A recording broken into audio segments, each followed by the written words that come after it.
Hello and welcome to Telegraph Studio. I'm Alistair Greener and today we're discussing talent management. And joining me is Mark Quinn, who's the leader of talent services for Mercer in the UK.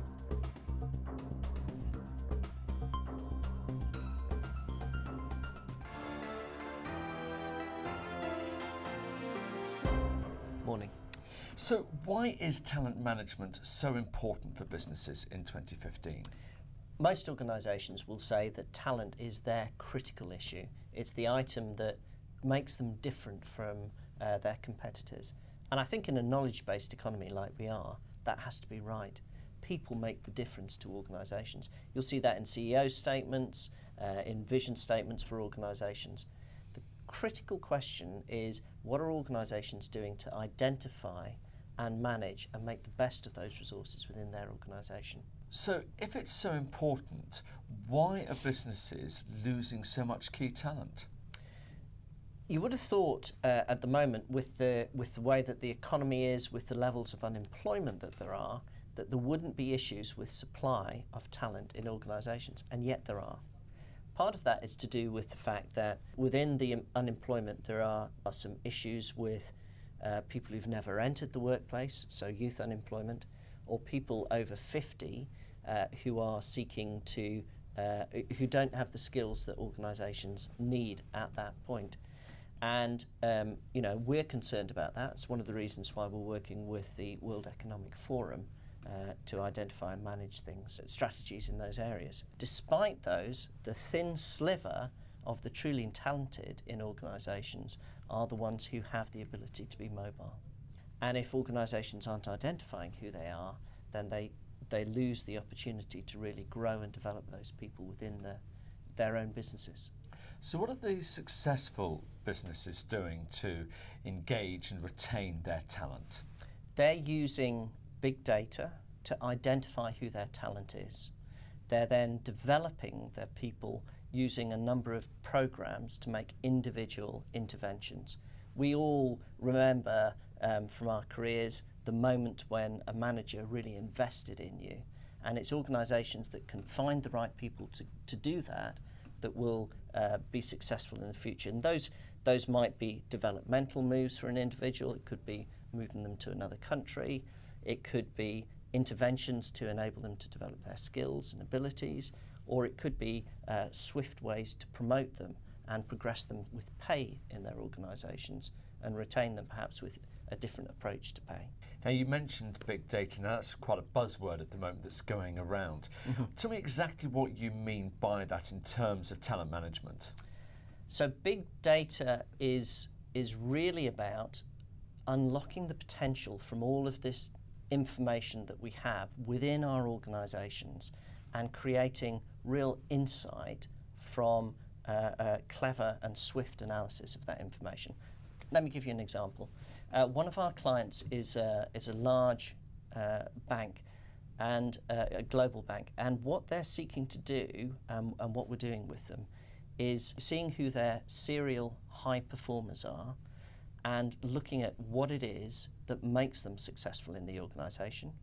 And secondly, looking at what the future development track should be for those individuals, both in terms of their pay and in terms of the way that their careers can be managed.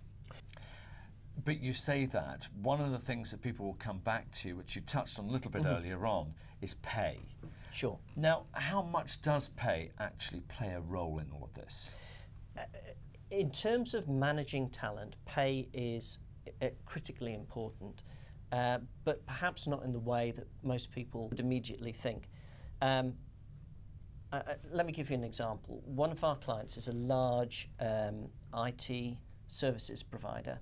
It has to reshape the services that it sells and in fact the way that it sells those services.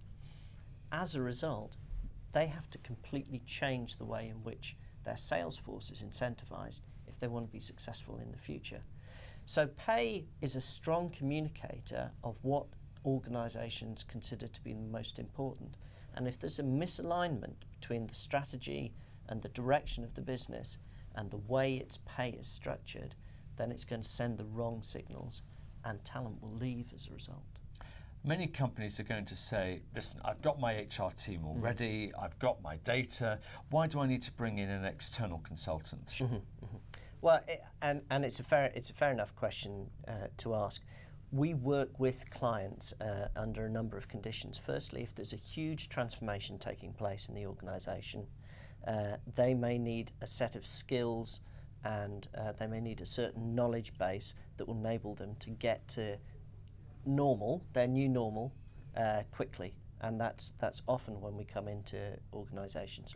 We're working with one client at the moment, for example, who's going through a massive transformation of the entire business, and they need to restructure the way that they're paying their people completely. And they could do it, but with us, we can do it in 3 to 6 months with them. Huge difference. The other reason is clients often like to understand, particularly our longer term clients, understand what's going on in the marketplace over a longer period of time, particularly if they're more stable. So a client that we've been working with for 13, 14 years regularly asks us to work with them in order to provide insight into the marketplace. When you're in and out of lots of different organisations, from a consulting perspective, you have a little bit of distance and a little bit of perspective that organisations find really helpful.